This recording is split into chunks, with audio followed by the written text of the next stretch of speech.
सावन के महीने की बहुत ही शानदार और खूबसूरत सुबह और हम मना रहे हैं हमारा स्वाधीनता दिवस। सन 2047 तक भारत को विकसित राष्ट्र बनाने का सपना साकार करने के लिए नारी शक्ति और युवा शक्ति की भागीदारी सबसे जरूरी है। और युवा शक्ति को दर्शाते हुए यहाँ पर एनसीसी कैडेट्स 2000 की संख्या में विभिन्न स्कूलों के छात्र और उन्हीं के साथ लगभग 500 एनएसएस के वॉलंटियर्स जिन्होंने माय भारत की आकृति यहां बनाई है लाल किले की प्राचीर के सामने, जिसे ज्ञान पथ कहा जाता है।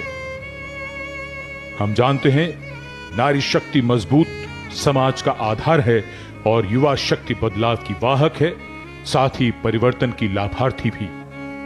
ये एक बहुत बड़े बदलाव की ओर यात्रा है। ये परिवर्तन का ऐसा संकल्प है जिससे जीवन बदल जाएगा, हालात बदल जाएंगे। भारत के लिए यही समय है, सही समय है। यह है विकसित भारत 2047 के संकल्प को परिभाषित और परिलक्षित करता हुआ युवा शक्ति का प्रदर्शन, जहां पर 2000 एनसीसी कैडेट्स जो कि देश के अलग अलग स्कूलों से यहां पर आए हैं, उसके अलावा एनएसएस के 500 स्वयंसेवक हैं, आज के इस राष्ट्रीय पर्व के समारोह को अनोखी गरिमा प्रदान कर रहे हैं।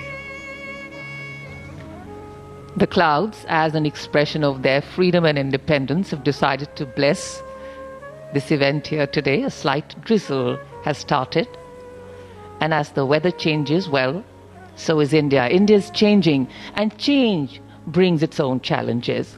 Governance at all levels today is about navigating these challenges, and here at Rajghat, the Samadhi of Bapu, the father of the nation, Prime Minister Narendra Modi has arrived to pay homage.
श्रद्धा सुमन अर्पित करने के बाद माननीय प्रधानमंत्री अब लाल किले की ओर प्रस्थान कर रहे हैं।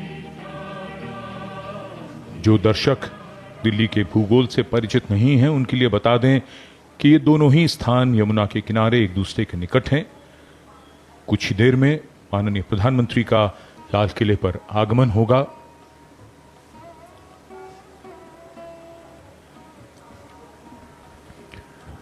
वाकई संघर्ष से संकल्प कब हारा है। एक संकल्प क्रांतिकारियों का था देश की आजादी के लिए, और एक संकल्प लिया गया देशवासियों द्वारा आजाद भारत को, इस राष्ट्र को प्रगति के पथ पर ले जाने के लिए।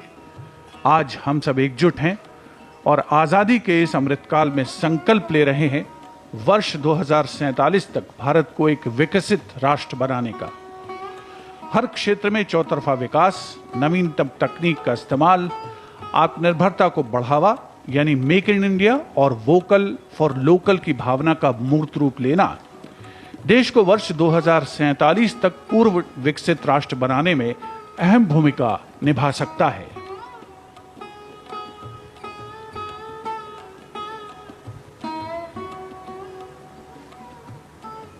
माय भारत जो अब विकसित भारत बनने की राह पर चल पड़ा है।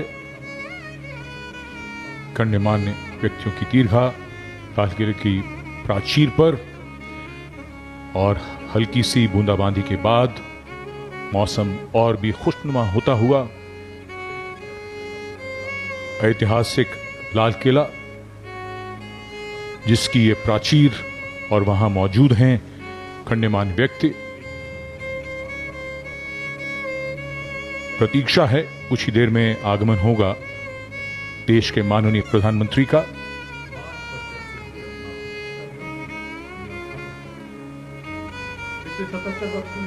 ऐतिहासिक लाल किला, जिसकी नींव 1638 में रखी गई और 1648 में तैयार हुआ।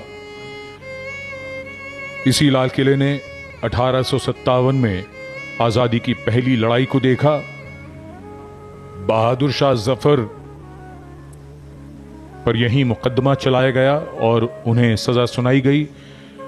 उसके बाद, जैसा कि हम सब जानते हैं, इतिहास में लाल किले का स्थान हमेशा आजादी की लड़ाई के केंद्र में रहा।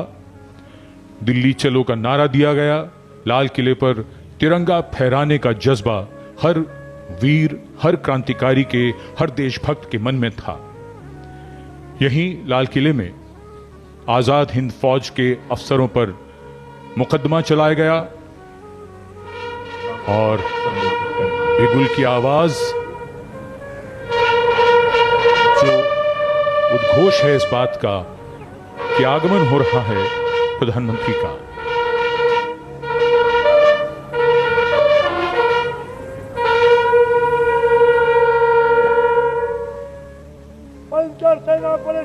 इस पल की और इसी दृश्य की हम प्रतीक्षा कर रहे थे।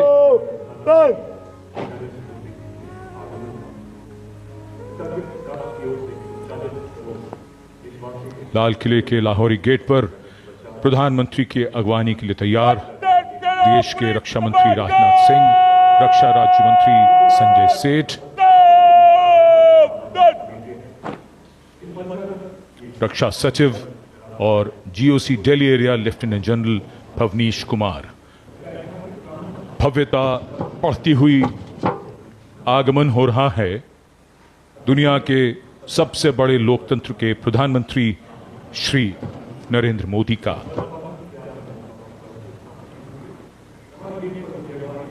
The National Flag Guard, the Guard Commander, Commander Vinay Dubey giving the commands as the Prime Minister's carcade gently takes the curve of the moat to arrive towards the Lahori Gate side.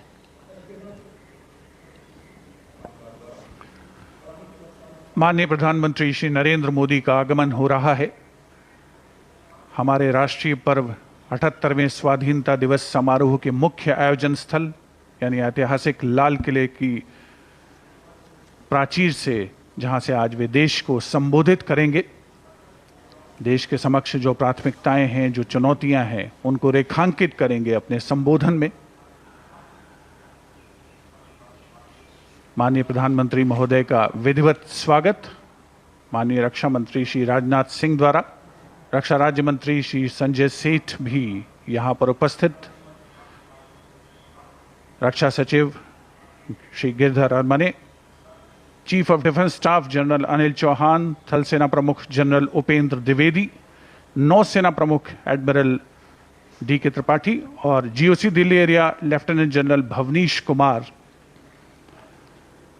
माननीय प्रधानमंत्री महोदय को escort करते हुए guard of honour जहां उन्हें पेश किया जाएगा संयुक्त सेना पुलिस सम्मान गारद के द्वारा।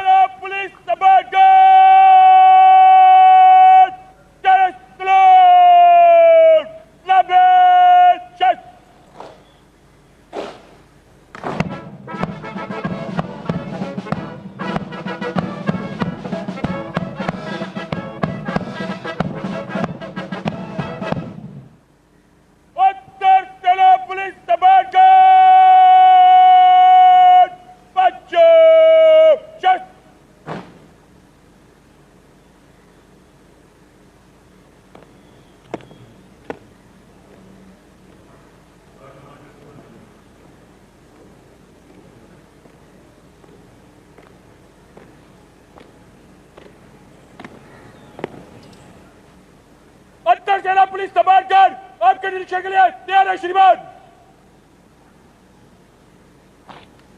Commander Arun Kumar Mehta informing the Prime Minister that the guard is ready for inspection and requesting him to do the inspection. And once the inspection starts, the band positioned there will strike up a slow march. प्रधानमंत्री को सलामी गारद देने वाले दस्ते में थल सेना, नौसेना और वायुसेना और दिल्ली पुलिस के एक अधिकारी और 24 जवान शामिल हैं।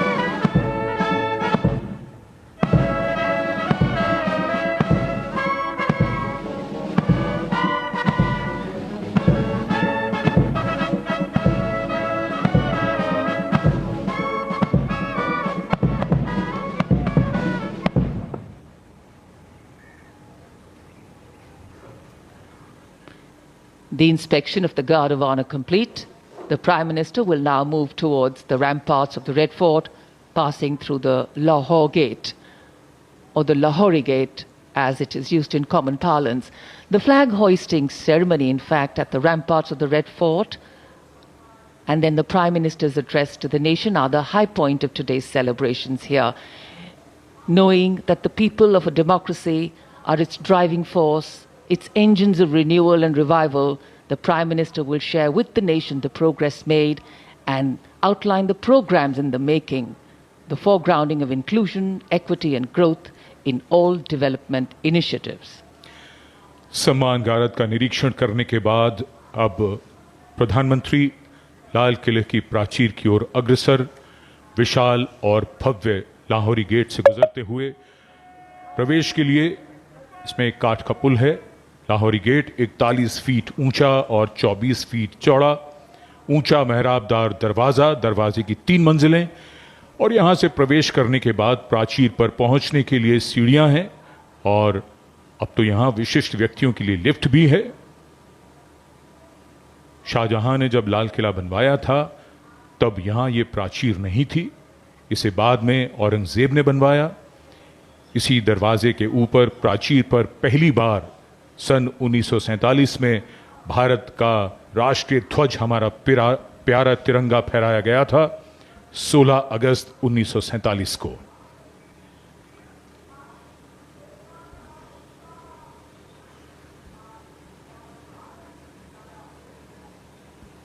The school children awaiting the arrival of the Prime Minister at the ramparts, and this is the first level of the ramparts.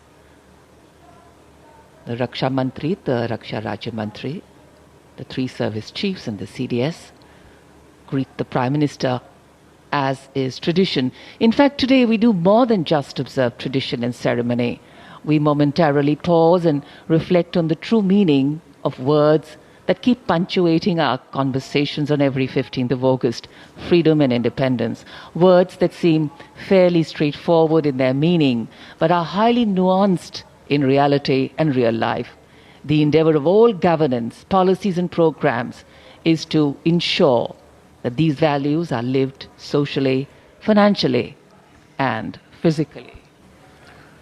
लाल किले की प्राचीर पर विशिष्ट दर्शक दीर्घा, जहां पर केंद्रीय मंत्रिमंडल के सदस्य मौजूद हैं, वरिष्ठ अधिकारीगण, विदेशी राजनयिक और साथ ही हाल ही में संपन्न हुए पेरिस ओलंपिक खेलों में देश को पदक दिलाने वाले यशस्वी खिलाड़ी, जिन्होंने भारत का परचम फहराया और देश का नाम रोशन किया।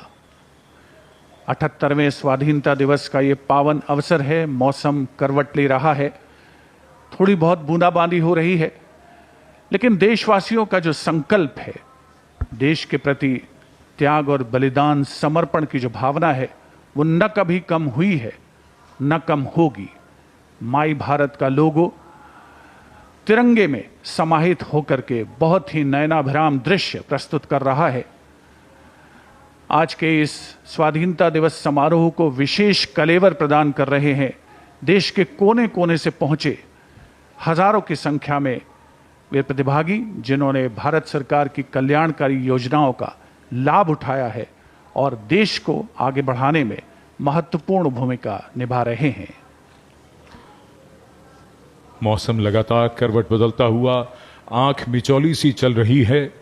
बारिश कभी थम जाती है, फिर होने लगती है, और ऐसा तो हम सब मानते हैं कि शुभ अवसर पर बारिश अगर हो तो उसे और भी शुभ माना जाता है। भारत की भूमि ने सदैव वसुधैव कुटुंबकम का संदेश दिया है। लाल किले के सामने का पूरा इलाका सर्वधर्म संभाव की शानदार तस्वीर पेश करता है। ठीक सामने बाईं ओर श्री दिगंबर जैन लाल मंदिर जी है। इसी में पक्षियों का एक चिकित्सालय भी है। इसके आगे प्राचीन गौरी शंकर मंदिर। हम सब जानते हैं कि सावन के महीने में श्रद्धालु यहां विशेष तौर पर उमड़ते हैं। गुरुद्वारा सीसगंज साहिब, त्याग और बलिदान की तस्वीर।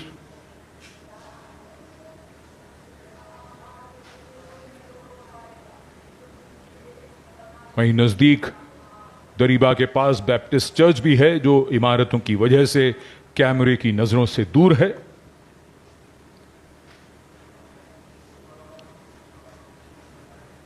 लाल किले के सामने चांदनी चौक के आखिरी छोर पर फतेहपुरी मस्जिद।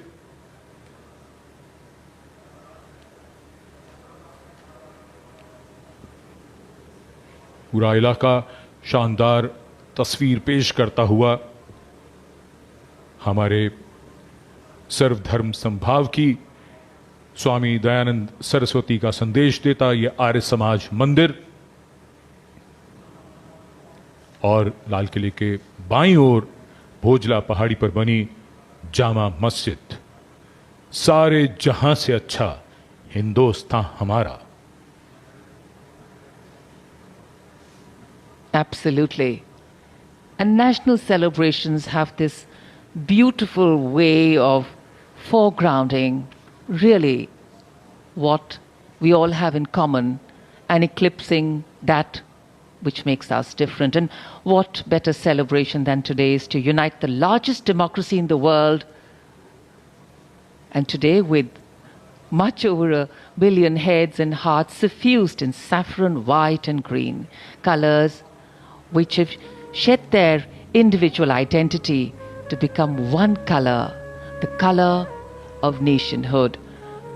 There is a special enclosure, again this time for the general public. 5,000 seats have been put, and other than the VIP enclosures, in this enclosure, which is for the general public, you just need to show your identity card and you come in to the celebrations.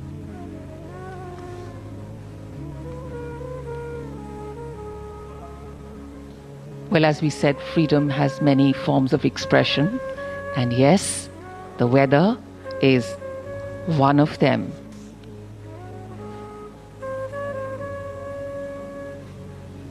Our stars, our players, and here we can see the arrival of Prime Minister Narendra Modi at the dais. अंतर सेना police सम्मान guard राष्ट्र सलाम Salameh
बाजो तस्त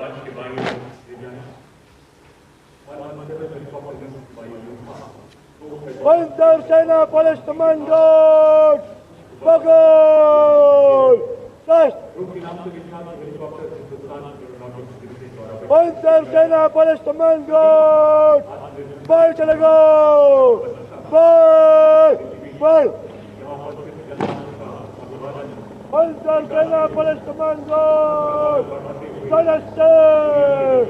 राष्ट्रीय ध्वज फहराया गया है और राष्ट्रीय ध्वज गार्ड के जवान इस समय लाल किले की प्राचीर के सामने से प्रस्थान कर रहे हैं और यहाँ पर वायु विचरण करते हुए नजर आ रहे हैं 2 advance light helicopter line astern formation में, जहाँ पर विंग कमांडर अंबर अग्रवाल और विंग कमांडर राहुल नैनवाल पुष्प वर्षा कर रहे हैं उपस्थित जन समूह पर।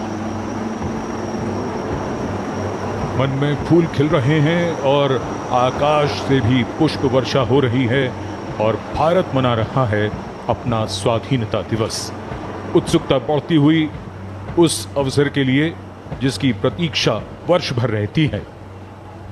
As freedom reigns supreme, well, so does the rain and so do the flowers. National Flag Guard marching off away. They'll come back towards the closure of the program.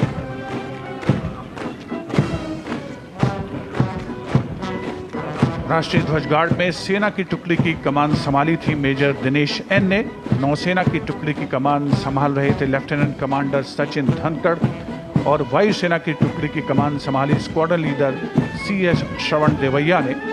Delhi police के जवान भी इस राष्ट्रीय ध्वज गार्ड में शामिल, जिनकी कमान संभाली है एडिशनल DCP अचिन गर्ग ने। इंटर सर्विसेज गार्ड में इस बार समन्वय का दायित्व नौसेना को सौंपा गया था, जिसका नेतृत्व कर रहे थे कमांडर विनय दुबे।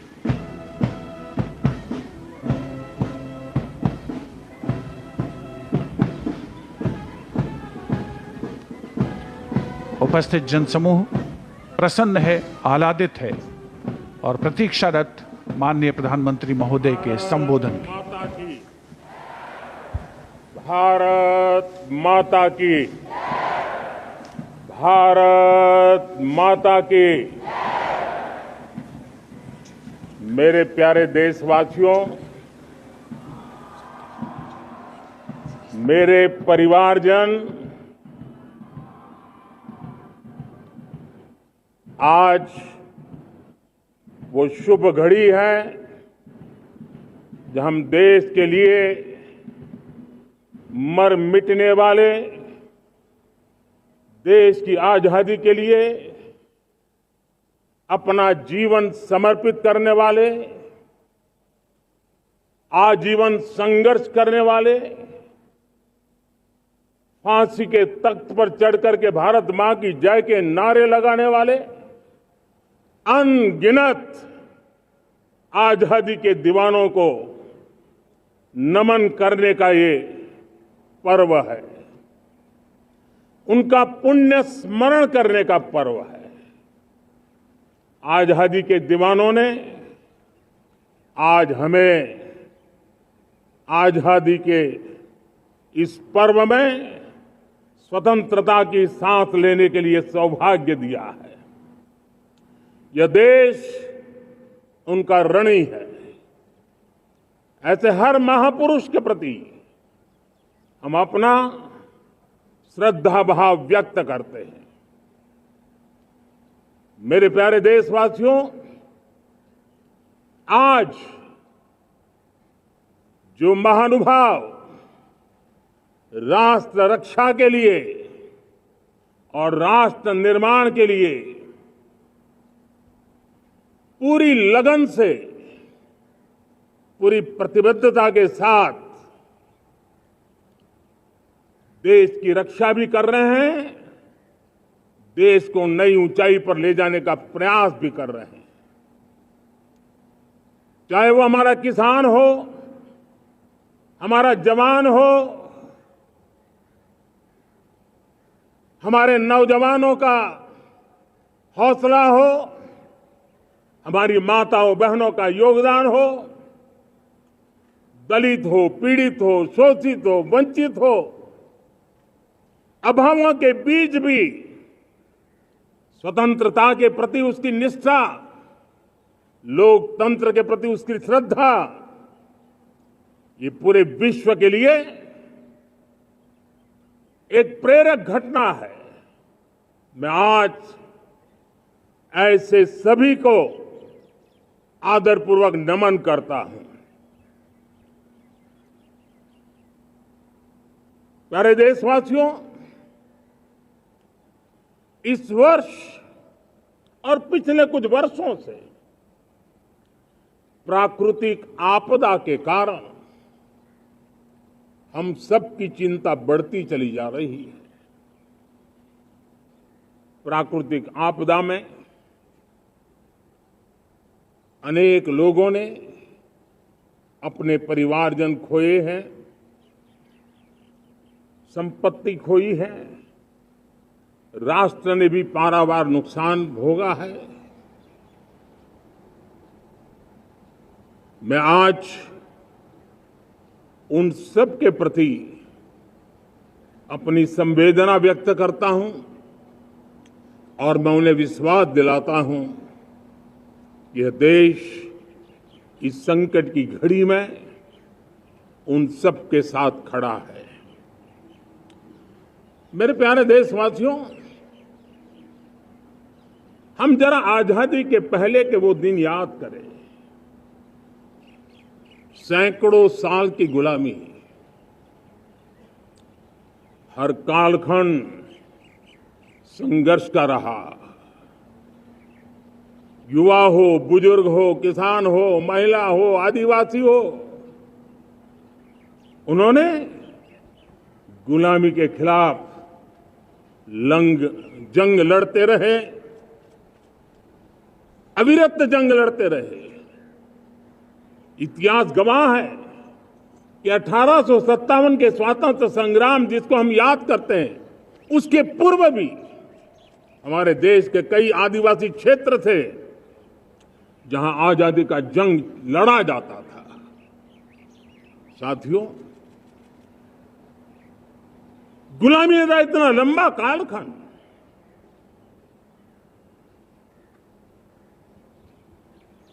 जुल्मी शासक, अपरंपार यातनाएं, सामान्य से सामान्य मानवीयों का विश्वास तोड़ने की हर तरकीब है। उसके बावजूद भी उस समय की जनसंख्या के हिसाब से करीब 40 करोड़ देशवासी आजादी के पूर्व 40 करोड़ देशवासियों ने वो जज्बा दिखाया, वो सामर्थ्य दिखाया, वो एक सपना लेकर के चले, एक संकल्प लेकर के चलते रहे, जूझते रहे। एक ही स्वर था, वंदे मातरम। एक ही सपना था, भारत की आजादी का। 40 करोड़ देशवासियों ने, और हमें गर्व है कि हमारी रगों में उन्हीं का खून है। वो हमारे पूर्वज थे। सिर्फ 40 करोड़ लोगों ने दुनिया की महासत्ता को उखाड़ करके फेंक दिया था, गुलामी की जंजीरों को तोड़ दिया था। अगर हमारे पूर्वज, जिनका खून हमारी रगों में है, आज हम तो 140 करोड़ है। अगर 40 करोड़ गुलामी की बेड़ियों को तोड़ सकते हैं, अगर 40 करोड़ आजादी के सपने को पूर्ण कर सकते हैं, आजादी लेकर के रह सकते हैं, तो 140 करोड़ देश के मेरे नागरिक, 140 करोड़ मेरे परिवारजन अगर संकल्प लेकर के चल पड़ते हैं, एक दिशा निर्धारित करके चल पड़ते हैं, कदम से कदम मिलाकर, कंधे से कंधा मिलाकर अगर चल पड़ते हैं तो चुनौतियां कितनी भी क्यों ना हो, अभाव की मात्रा कितनी ही तीव्र क्यों ना हो, संसाधनों के लिए जूझने की नौबत हो तो भी हर चुनौती को पार करते हुए हम समृद्ध भारत बना सकते हैं। हम 2047 विकसित भारत का लक्ष्य प्राप्त कर सकते हैं। अगर 40 करोड़ देशवासी अपने पुरुषार्थ से, अपने समर्पण से, अपने त्याग से, अपने बलिदान से आजादी दे सकते हैं, आजाद भारत बना सकते हैं, तो 140 करोड़ देशवासी उसी भाव से समृद्ध भारत भी बना सकते हैं। साथियों, वो एक समय था जब लोग देश के लिए मरने के लिए प्रतिबद्ध थे और आजादी मिली थी। आज ये समय है देश के लिए जीने की प्रतिबद्धता का। अगर देश के लिए मरने की प्रतिबद्धता आजादी दिला सकती है, तो देश के लिए जीने की प्रतिबद्धता समृद्ध भारत भी बना सकती है।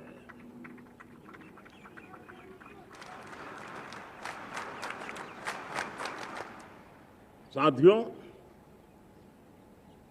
विकसित भारत 2047 इस तरफ भाषण के शब्द नहीं है, इसके पीछे कठोर परिश्रम चल रहा है। देश के कोटि कोटि जनों के सुझाव लिए जा रहे हैं और हमने देशवासियों से सुझाव मांगे और मुझे प्रसन्नता है कि मेरे देश के करोड़ों नागरिकों ने विकसित भारत 2047 के लिए अनगिनत सुझाव दिए हैं। हर देशवासी का सपना उसमें प्रतिबिंबित हो रहा है, हर देशवासी का संकल्प उसमें झलकता है। युवा हो, बुजुर्ग हो, गांव के लोग हो, शहर के लोग हो, किसान हो, कामदार हो, दलित हो, आदिवासी हो, पहाड़ों में रहने वाले लोग, शहरों में रहने वाले लोग हैं, हर किसी ने 2047 में जब देश आजादी का 100 साल मनाएगा, तब तक विकसित भारत के लिए अनमोल सुझाव दिए हैं। और मैं जब इन सुझावों को देखता था, मेरा मन प्रसन्न हो रहा था। उन्होंने क्या लिखा? कुछ लोगों ने कहा कि दुनिया का स्किल कैपिटल बनाने का सुझाव हमारे सामने रखा। 2047 विकसित भारत के लिए कुछ लोगों ने भारत को मैन्युफैक्चरिंग का ग्लोबल हब बनाने का सुझाव दिया। कुछ लोगों ने भारत की हमारी यूनिवर्सिटीज ग्लोबल बने, इसके लिए सुझाव दिया। कुछ लोगों ने यह भी कहा कि क्या आजादी के इतने सालों के बाद हमारा मीडिया ग्लोबल नहीं होना चाहिए। कुछ लोगों ने यह भी कहा कि हमारा स्किल्ड युवा विश्व की पहली पसंद बनना चाहिए। कुछ लोगों ने सुझाव दिया भारत को जल्द से जल्द जीवन के हर क्षेत्र में आत्मनिर्भर बनना चाहिए।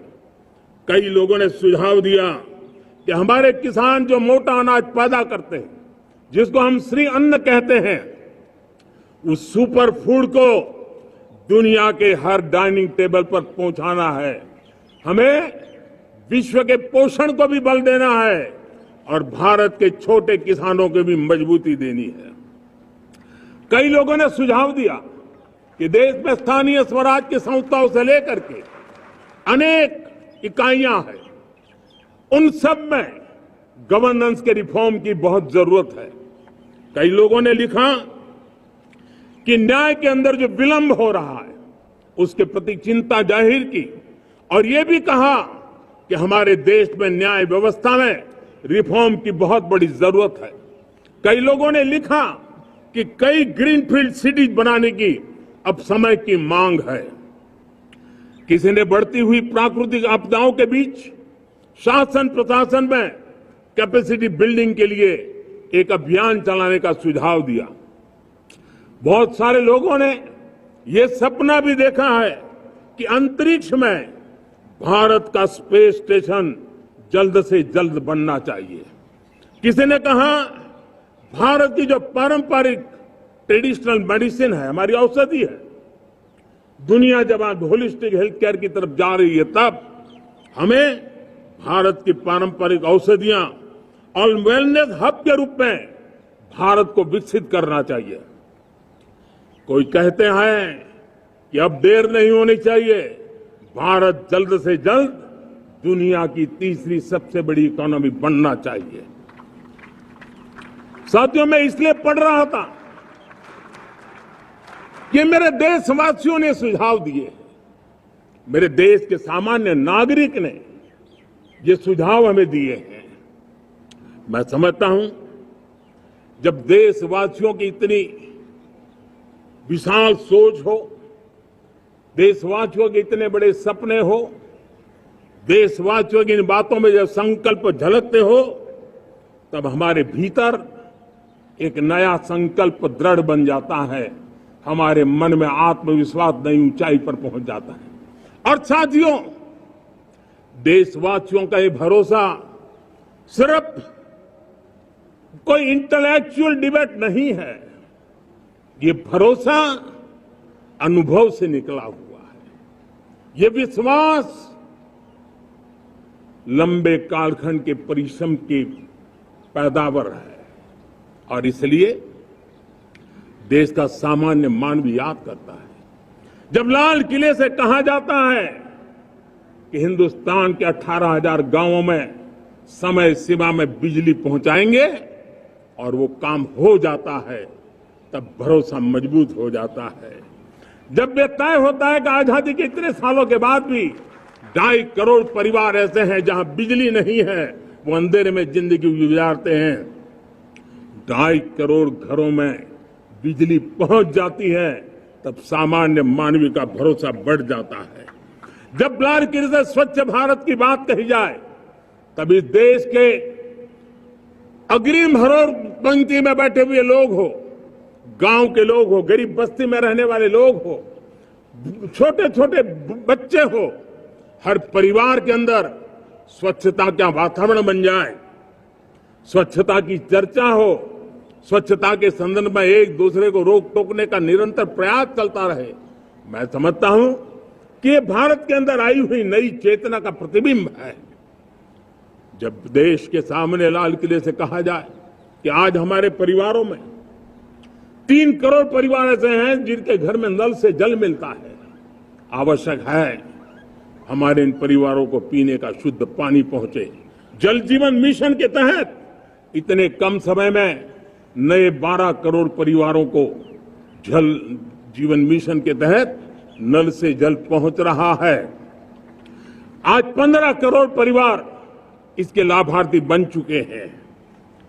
हमारे कौन लोग वंचित थे इन व्यवस्थाओं से, कौन पीछे रह गए थे? समाज के अग्रिम पंक्ति के लोग इसके लिए अभाव में नहीं जीते थे। मेरे दलित, मेरे पीड़ित, मेरे शोषित, मेरे आदिवासी भाई बहन, मेरे गरीब भाई बहन, मेरे झुग्गी झोपड़ी में जिंदगी गुजारने वाले लोग, वही तो इन चीजों के अभाव में जी रहे थे। हमने अनेक ऐसे प्राथमिक आवश्यकताओं की पूर्ति के लिए जो प्रयास किया और उसका परिणाम हमारे इन सारे समाज के बंधुओं को मिला है। हमने वोकल फॉर लोकल का मंत्र दिया। आज मुझे खुशी है कि वोकल फॉर लोकल ने अर्थतंत्र के लिए एक नया मंत्र बन गया है। हर डिस्ट्रिक्ट अपनी पैदावार के लिए गर्व करने लगा है। 1 डिस्ट्रिक्ट 1 प्रोडक्ट का माहौल बना है। अब 1 डिस्ट्रिक्ट 1 प्रोडक्ट को 1 डिस्ट्रिक्ट का 1 प्रोडक्ट एक्सपोर्ट कैसे हो, उस दिशा में हर जिले सोचने लगे हैं। रिन्यूएबल एनर्जी का संकल्प लिया था।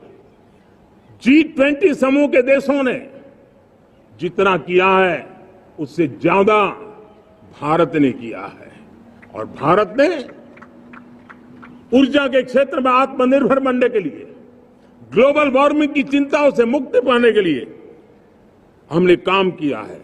साथियों, देश गर्व करता है आज जब फिनटेक की सफलता को लेकर पूरा विश्व भारत से कुछ सीखना समझना चाहता है, तब हमारा गर्व और बढ़ जाता है। साथियों, हम कैसे भूल सकते हैं कोरोना के वो संकट काल। विश्व में सबसे तेज गति से करोड़ों लोगों को वैक्सीनेशन का काम हमारे इसी देशों में हुआ। यही देश हैं जो कभी आतताई आतंकवादी हमें आकर के मार के चले जाते थे। जब देश की सेना सर्जिकल स्ट्राइक करती है, जब देश की सेना एयर स्ट्राइक करती है, तो देश के नौजवानों का सीना ऊंचा हो जाता है, तन जाता है, गर्व से भर जाता है। और यही बातें हैं जो आज 140 करोड़ देशवासियों का मन गर्व से भरा हुआ है, आत्मविश्वास से भरा हुआ है। साथियों, इन सारी बातों के लिए एक सुविचारित प्रयास हुआ है। रिफॉर्म की परंपरा को सामर्थ्य दिया गया है, नक्कर तरीकों के, नक्कर लक्ष्य को लेकर के। और जब राजनीतिक नेतृत्व की संकल्प शक्ति हो, दृढ़ विश्वास हो, जब सरकारी मशीनरी उसको लागू करने के लिए समर्पण भाव से जुट जाती है, और जब देश के हर नागरिक उस सपने को पूरा करने के लिए, जन भागीदारी करने के लिए, जन आंदोलन बनाने के लिए आगे आता है, तब हमें निश्चित परिणाम मिलता ही रहता है। मेरे प्यारे देशवासियों, हम ये न भूलें कि इस देश उस परिस्थितियों से भी दशकों तक भी आजादी के बाद समय बिताया है, जब होती है, चलती है, अरे यार ये तो चलेगा, अरे हमें क्या मेहनत करने की जरूरत है, अरे मामला है अगली पीढ़ी दिखेगी, अरे हमको मौका मिला है यार, मौज कर लो, आगे वाला आगे का जाने, हमें क्या कर रहा है, हम अपना समय निकाल दें। अरे नया करने जाओगे कोई बवाल उठ जाए, पता नहीं क्यों देश में स्टेटस को का माहौल बन गया था। जो है उसी से गुजारा कर लो, यही का माहौल बन गया था। और लोग तो कहते हैं अरे भाई छोड़ो, अब कुछ होने वाला नहीं है, चलो, ऐसा ही मन बन गया था। हमें इस मानसिकता को तोड़ना था, हमें विश्वास से भरना था, और हमने उस दिशा में प्रयास किया। कई लोग तो कहते थे अरे भाई अगली पीढ़ी के लिए काम हम अभी से क्यों करें, हम तो आज का देखें। लेकिन देश का सामान्य नागरिक ये नहीं चाहता था, वो बदलाव के इंतजार में था, वो बदलाव चाहता था, उसकी ललक थी, लेकिन उसके सपनों को किसी ने तवज्जो नहीं दी, उसकी आशा आकांक्षाओं को, अपेक्षाओं को तवज्जो नहीं दी गई, और उसके कारण वो मुसीबतों को झेलते हुए गुजारा करता रहा, वो रिफॉर्म्स का इंतजार करता रहा। हमें जिम्मेदारी दी गई और हमने बड़े रिफॉर्म्स जमीन पर उतारे। गरीब हो, मिडिल क्लास हो, हमारे वंचित लोग हो, हमारी बढ़ती जाती शहरी आबादी हो, हमारे नौजवानों के सपने हो, संकल्प हो, आकांक्षाएं हो, उनके जीवन में बदलाव लाने के लिए रिफॉर्म का मार्ग हमने चुना। और मैं देशवासियों को विश्वास दिलाना चाहता हूं, रिफॉर्म के प्रति हमारी जो प्रतिबद्धता है वो पिंक पेपर के एडिटोरियल के लिए सीमित नहीं है। हमारे रिफॉर्म्स की ये प्रतिबद्धता है, वो 4 दिन की वाहवाही के लिए नहीं है। हमारी रिफॉर्म्स की प्रक्रिया किसी मजबूरी में नहीं है, देश को मजबूती देने के इरादे से है। और इसलिए मैं आज कह सकता हूं, रिफॉर्म का हमारा मार्ग एक प्रकार से ग्रोथ की ब्लूप्रिंट बनी हुई है। ये हमारा रिफॉर्म, ये ग्रोथ, ये बदलाव, ये सिर्फ डिबेट क्लब के लिए, इंटेलेक्चुअल सोसाइटी के लिए, एक्सपर्ट लोगों के लिए सिर्फ चर्चा का विषय नहीं है। साथियों, हमने राजनीतिक मजबूरी के कारण नहीं किया है। हम जो कुछ भी कर रहे हैं वो राजनीति का भागा गुणा करके नहीं सोचते हैं। हमारा एक ही संकल्प होता है, नेशन फर्स्ट, नेशन फर्स्ट, राष्ट्रहित सुप्रीम। ये मेरा भारत महान बने, इसी संकल्प को लेकर के हम कदम उठाते हैं। साथियों, जब रिफॉर्म की बात आती है, एक लंबा परिवेश है। अगर मैं उसकी चर्चा में चला जाऊंगा तो शायद घंटों निकल जाएंगे, लेकिन मैं एक छोटा सा उदाहरण देना चाहता हूं। बैंकिंग क्षेत्र में जो रिफॉर्म हुआ, अब सोचिए बैंकिंग क्षेत्र का क्या हाल था। न विकास होता था, न विस्तार होता था, न विश्वास बढ़ता था। इतना ही नहीं, जिस प्रकार की कारनामे चले उसके कारण हमारे बैंक संकटों से गुजर रहे थे। हमने बैंकिंग सेक्टर को मजबूत बनाने के लिए अनेकविध रिफॉर्म्स किए और आज उसका कारण हमारी बैंक विश्व में जो इन्हीं गुनी मजबूत बैंकें हैं, उसमें भारतीय बैंकों ने अपना स्थान बनाया है। और जब बैंक मजबूत होती है ना, तब फॉर्मल इकोनॉमी की ताकत भी बढ़ती है। जब बैंक की व्यवस्था बन जाती है, जब सामान्य खास करके मध्यम वर्ग के परिवार की जो रिक्वायरमेंट होती है, उसको पूरा करने की सबसे बड़ी ताकत बैंकिंग सेक्टर में होती है। अगर उसको होम लोन चाहिए, उसको व्हीकल का लोन चाहिए, मेरे किसान को ट्रैक्टर के लिए लोन चाहिए, मेरे नौजवानों को स्टार्टअप के लिए लोन चाहिए, मेरे नौजवानों को कभी पढ़ने के लिए, एजुकेशन के लिए लोन चाहिए, किसी को विदेश जाने के लिए लोन चाहिए, ये सारी बातें उसे संभव होती है। मुझे तो खुशी है कि मेरे पशुपालक भी, मेरे मछली पालन करने वाले भाई बहन भी आज बैंकों से लाभ ले रहे हैं।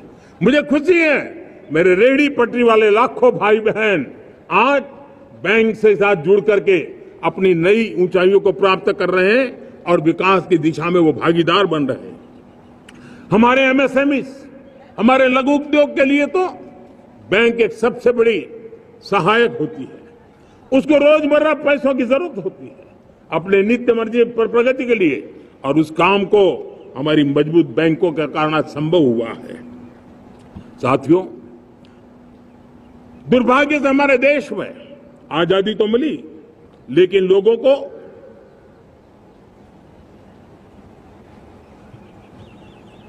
एक प्रकार से माई बाप कल्चर से गुजरना पड़ा।